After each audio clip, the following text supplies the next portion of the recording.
ये स्पॉन्सरशिप ख़रीदना। इसकी जो रेट है, मार्केट रेट जो चल रही है वो 15,000 से लेकर 20,000 पाउंड तक जॉब चल रही है। यहाँ पे बहुत ही रिप्यूटेबल जॉब है। अगर आप ये जॉब करेंगे तो यहाँ पे आपको लोग बहुत ही रिस्पेक्ट की नज़र से देखेंगे। हेलो दोस्तों, आज की वीडियो में बात करूँगा मैं बहुत ही डिटेल से केयर वीज़े के बारे में। क्या है केयर वीज़ा, कैसे मिलता है ये, इनके रिलेटेड जो स्कैम्स की स्पेकुलेशंस आती है वो क्या चीज़ है, और ऐसी कितनी कॉस्ट इस पे आती है, और ऐसी क्या वजूहात है जिनकी वजह से लोग आजकल केयर वीज़ा लेने से कतराते हैं। तो ये सारी बातें जो हैं वो आज की इस वीडियो में होगी। तो विदाउट एनी डिले चलिए वीडियो स्टार्ट करते हैं। सबसे पहले बात करते हैं केयर वर्कर वीज़े में आपकी जॉब डिस्क्रिप्शन क्या होगी, आपने काम क्या करना होगा। तो देखिए, आप मेनली दो किस्म के काम कर सकते हैं। या तो आपकी जॉब लगेगी केयर होम में। केयर होम में क्या होता है, बहुत सारे बेड रिडन पेशेंट्स होते हैं, जो बूढ़े पेशेंट्स होते हैं, जो हैंडीकेप्ड होते हैं, या जिनकी मेंटल हेल्थ ठीक नहीं होती थोड़ी बहुत, तो वो सारा काम खुद नहीं कर सकते। तो उनकी असल में आप लोगों ने केयर करनी होती है। केयर इन अ सेंस के उनको आपने मेडिकेशन देनी होती है। इसके साथ साथ अगर वो चाय कॉफ़ी का कहे तो वो उनके लिए बनाना होता है। ऑल्सो आप अगर वो शावर लेना चाहे तो आपको उनको नहलाना पड़ता है। उनके टॉयलेट जाने की ज़रूरत हो तो वो पूरी करनी होती है। तो ये सारी चीज़ें जो है वो केयर वर्कर के अंदर आते हैं। इसके साथ साथ ना सिर्फ नहलाएंगे बल्कि आप लोग जो है इवन इनकी नैपीज़ भी चेंज करेंगे। लगता तो बड़ा गंदा काम है, मुश्किल काम है, लेकिन मैं आपको एक ऑनेस्ट बात बताऊं, जो लोग कर रहे हैं वो ये कहते हैं कि पहले महीने तो थोड़ा awkward लगता है, थोड़ा गंदा लगता है, लेकिन फिर बाद में आदत हो जाती है। दूसरी बात ये है कि आपको प्रॉपर जो चीज़ें रिक्वायर्ड होती है ना किसी की केयर करने के लिए, वो सारी आपको एक बैग दिया जाता है और उसमें वो सारी चीज़ें होती है। जैसे कि सपोज़ जैसे ग्लव्स होते हैं, बहुत सारे ग्लव्स होते हैं आपके पास। जो प्लास्टिक शीट होती है अपने आप को कवर करने के लिए, वो आपको दिया जाता है। हैंड सैनिटाइज़र हो गया, लिक्विड सोप हो गई, ये सारी चीज़ें आपको प्रोवाइड की जाती है।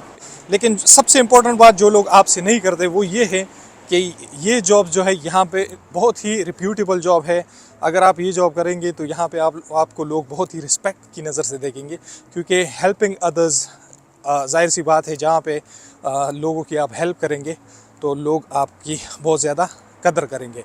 इसमें एक अहम बात और बताता चलूँ कि देखिए, मैंने सिर्फ इसी केयर होम जॉब्स में या जो केयर की जॉब्स है यहाँ पे मैंने बहुत ज़्यादा इवन गोरों को देखा है, वो ये काम करते हैं।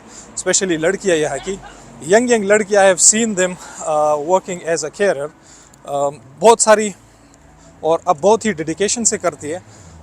एक और इम्पोर्टेंट बात ये है कि इसकी पे भी काफ़ी अच्छी होती है। दूसरी बात ये कि इसमें पे राइज भी होता है, और इसके साथ साथ जैसे ही आप एक्सपीरियंस्ड होते हैं तो आप हॉस्पिटल शिफ्ट हो सकते हैं। एक और बात मैं बताना भूल गया, एक तो आप केयर होम में करते हैं जहाँ पे ये बेड रिडन या बूढ़े लोग रहते हैं जो अपने आप की देखभाल नहीं कर सकते। दूसरा जो है वो आप डोर टू डोर जा सकते हैं। जैसे कि मेरा एक दोस्त है, उसने केयर वीज़ा में स्विच किया है, तो वो क्या करता था कि वो डोर टू डोर जाता था और आधा घंटा या 1 घंटा जो है पेशेंट्स होता था, एक पेशेंट के साथ गुजारता था। अब क्वेश्चन आता है जहन में कि आप केयर होम का वीज़ा लेते कैसे हैं। तो देखिए, 2 तरीके होते हैं। पहला तरीका तो जो कि सबसे अच्छा तरीका है वो ये है कि आप ऑनलाइन अप्लाई कर लें। जो केयर होम्स हैं उनकी वेबसाइट्स पे जाए, जो केयर कंपनीज़ है, केयर सर्विसेज प्रोवाइड करती है। आप UKVI की वेबसाइट पे, UK गवर्नमेंट की वेबसाइट पे उनकी स्पॉन्सरशिप सर्टिफिकेट्स देख सकते हैं, उनको वेरीफाई कर सकते हैं कि ये लेजिट है या नहीं। तो वो हायरिंग करते हैं थ्रू आउट द वर्ल्ड। इसके लिए कुछ खास एक्सपीरियंस की ज़रूरत नहीं होती, अगर एक्सपीरियंस हो तो और भी अच्छी बात है। थोड़ी बहुत लैंग्वेज रिक्वायरमेंट भी इतनी ज़्यादा नहीं है। तो ऑनलाइन जाके वहाँ पे अप्लाई कर ले, अपने क्रेडेंशियल्स दे, अपनी CV ड्रॉप करें। अगर वो आप में इंटरेस्टेड हुए तो वो क्या करेंगे कि आपसे कांटेक्ट कर लेंगे और आपको शायद इंटरव्यू के लिए ऑनलाइन इंटरव्यू ले लें, और उसके बाद देखेंगे कि वो आपको स्पॉन्सरशिप देते हैं या नहीं। उस पे ज़्यादा ख़र्चा नहीं आता। ज़्यादातर जो स्पॉन्सरशिप्स है फिर वो आपकी टिकट से लेके यहाँ तक पहुँचने की सारी ज़िम्मेदारी उनकी होती है। अदरवाइज़ आपका थोड़ा बहुत खर्चा आता है टिकट प्राइस और वीज़ा एप्लीकेशन वगैरह की, और उसके बाद आप यहाँ यूके आ सकते हैं। तो ये तो हो गई कन्वेंशनल अप्रोच। एक है जो जुगाड़ यहाँ पे बहुत ज़्यादा देसियों ने लगाया है और बहुत ज़्यादा लोग इंडिया पाकिस्तान वगैरह से आए भी हैं, वो है पैसे दे के ये स्पॉन्सरशिप ख़रीदना। इसकी जो रेट है, मार्केट रेट जो चल रही है, वो 15,000 से लेकर 20,000 पाउंड तक चल रही है। लोगों ने पे भी किए हैं। स्पेशली यहाँ पे जो स्टूडेंट्स थे उन्होंने बहुत ज़्यादा स्विच किया, स्पेशली बैचलर स्टूडेंट्स, क्योंकि वो ये समझते थे 50,000 फ़ीस 3 ईयर्स में देने से बेटर है कि आप फ़ौरन स्पॉन्सरशिप में कन्वर्ट हो जाए 15,000 या 20,000 पाउंड दे के। एक और बेनिफिट्स का ये होता है कि आप क्या कर दें कि फ़ौरन ही आप जो है पीआर रूट पे लग जाते हैं। जब आपका स्पॉन्सरशिप वीज़ा लग जाता है तो वो 5 साल के बाद आपको पीआर मिलता है। पीआर में जो है वो आपकी स्टडी का टाइम और आपका PSW वो काउंट नहीं होता। तो इसीलिए भी स्टूडेंट्स ने बहुत ज़्यादा स्विच करवाया है। अब इनमें भी 2 चीज़ें हैं। एक तो जो लेजेंड केयर वर्किंग कंपनीज़ है, उन्होंने क्या किया है कि उन्होंने जो है जो भी स्टूडेंट्स को स्पॉन्सरशिप दी है, अब वो केयर होम्स में जॉब कर रहे हैं, प्रॉपर टैक्स पे कर रहे हैं और लीगली सब कुछ हो रहा है।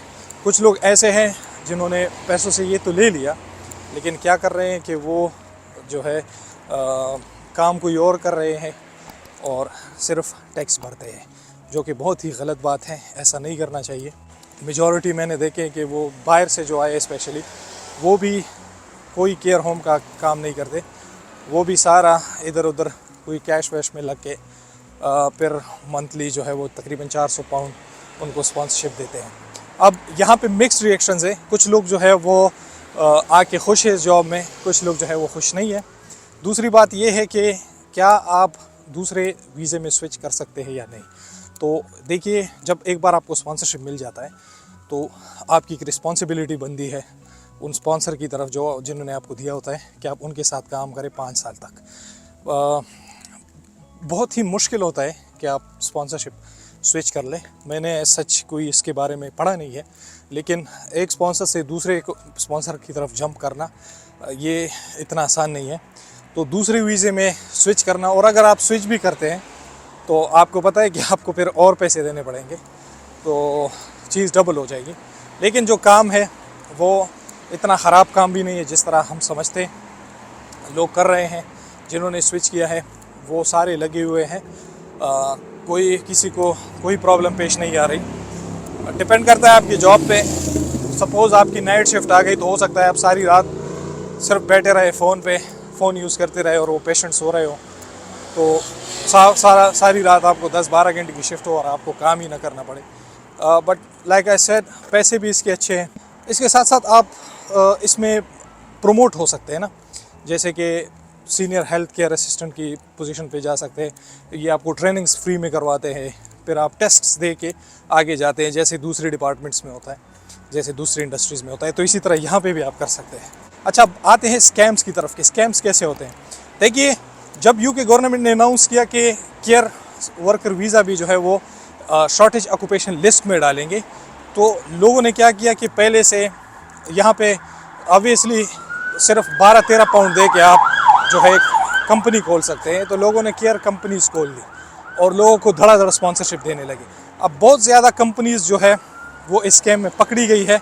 यूके गवर्नमेंट ने जो है उनको बैन कर दिया है और कई लोगों के स्पॉन्सरशिप जो उन्होंने 18-18, 20-20 हज़ार में लिए थे वो रिवोक कर दिए हैं और उनको कहा है कि आप 60 डेज़ के अंदर अंदर ये कंट्री छोड़ दें। तो इनको बहुत लॉस भी हुआ है। अभी यूके भी छोड़ना पड़ेगा अगर तो वो किसी दूसरे वीज़ा में स्विच नहीं कर पाते। तो कहने का मतलब ये है कि आप प्लीज़ अवेयर रहे स्कैमर से, स्पेशली दोज जो कहते हैं कि नहीं आप जाके उधर ये काम मत करें, आपने सिर्फ हमें टैक्स देना होता है, बाकी हम संभालेंगे। ठीक है, लोग आ जाते हैं, किस्मत की बात होती है। लेकिन आप इमेजिन कर ले कि आप उधर से उनका रेट 15-20 हज़ार, तो पाकिस्तानी 40-45-50 लाख, इंडिया से 25-30 लाख रुपए बनते। तो इतने ज़्यादा पैसे लेके आप इतना बड़ा रिस्क लेते हैं यहाँ पे आके। एक तो आप अगर केयर का जॉब नहीं कर सकते तो एक बात याद रखें, आप दूसरी जॉब भी लीगली नहीं कर सकते। कैश में लोग लगे रहते हैं, फिर वो कम 7-7 8-8 पाउंड में फिर जलालत की ज़िंदगी गुजारते हैं, 5 साल वेट करते। तो 5 साल में कुछ भी हो सकता है। आपको आपके ख़िलाफ़ रिपोर्ट हो सकती है, आपको HMRC पकड़ सकती है, आपको इन्फोर्समेंट एजेंसीज पकड़ सकती है। और अगर आप स्किल वर्कर वीज़ा पे होते हुए कोई और काम करके पकड़े गए, जैसे सपोज़ डिलीवरी हो गई, जैसे कोई और काम हो गया, तो आपके डिपोर्ट होने के चांसेस 100% है। एक और बात, अगर आप आ जाएं यहाँ पे उस वीज़ा पे, तो आप कोई और स्पॉन्सरशिप भी नहीं ले सकते। इसके साथ साथ कुछ ऐसी लाइसेंसेस होती है, जैसे सपोज सिक्योरिटी लाइसेंस जो है SIA बैच, वो भी नहीं ले सकते कि उस पर आप फिर सिक्योरिटी करें। तो ये चीज़ें जहन में रखते हुए, ये सारा मैंने आपको एक्सप्लेन कर दिया है वेल। तो इन चीज़ों को जहन में रखते हुए आप केयर वीज़ा चूज़ करें और फिर डिसाइड करें कि आपने केयर वीज़ा में स्विच करना है या नहीं, या आपने केयर वीज़ा आना है या नहीं। ओवरऑल लोगों की फीडबैक दे के तो उनको कोई प्रॉब्लम नहीं है केयर का जॉब करते हुए। वो आराम से जॉब्स में लगे हुए हैं और वेट कर रहे हैं कि 5 साल बाद उनको PR मिल जाए। आई होप ये वीडियो आपको वैल्यूएबल लगी होगी। प्लीज़ लाइक करें, चैनल को ज़रूर सब्सक्राइब करें मोटिवेशन के लिए। I will see in the next video. Take care. Allah हाफिज़।